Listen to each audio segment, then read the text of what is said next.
Hello বন্ধুরা, তোমাদের সামনে আজকে খিচুড়ির রেসিপি নিয়ে চলে আসলাম।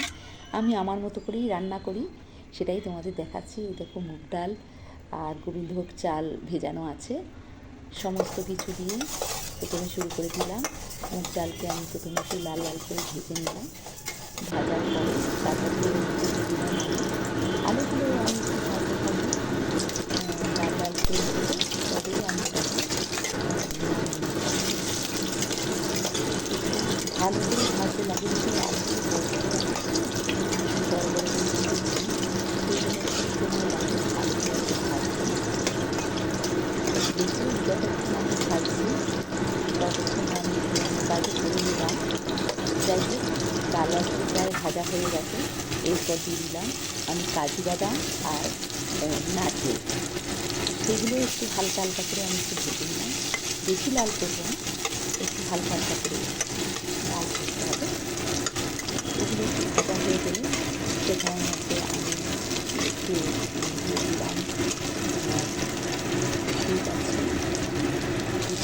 তেজপাতা, একটু শুকনো লঙ্কা, আর তোমার এগুলো দিয়ে একটু নাড়িয়ে চাড়িয়ে নিলাম, কারণ লঙ্কার একটা গন্ধ না হলে একটু ভালো লাগবে।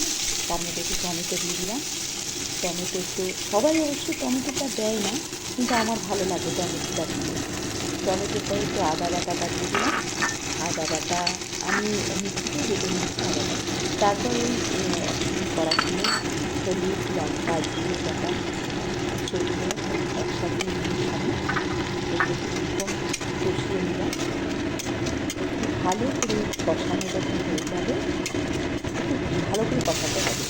তার মধ্যে আমি কড়াইশুঁটি দিয়ে দিলাম। দেখছি এই কড়াইশুঁটি, তার মধ্যে কিন্তু একটা জিনিস আমি দিয়েছি তেলের মধ্যে, যেটা হচ্ছে তোমার গরম মশলা, গোটা গরম মশলা, সেগুলো দিয়েছি। আর আলু ভাজার পরেও আমি ফুলকপিগুলো ভেজে নিয়েছিলাম। ফুলকপিগুলো ভাজার সময় দিলটা আমার হয়নি, সরি।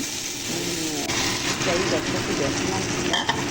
এবার দিলাম আমি ডালটা, আলু দিলাম, ডালটা করা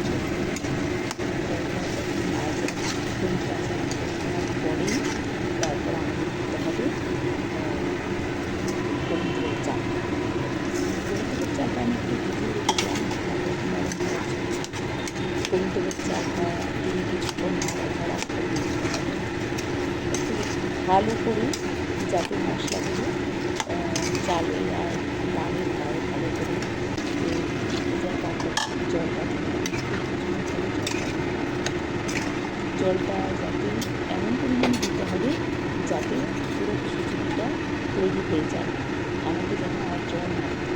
তারপর দিলাম পরিমাণ মতো ঘি, যে যেরকম ঘি খায়। আমি একটু এত বেশি ঘি আমি খাই না, তাহলে দিতে পারি আমি। যাই এবার ঢাকনা বন্ধ করে হতে দিলাম।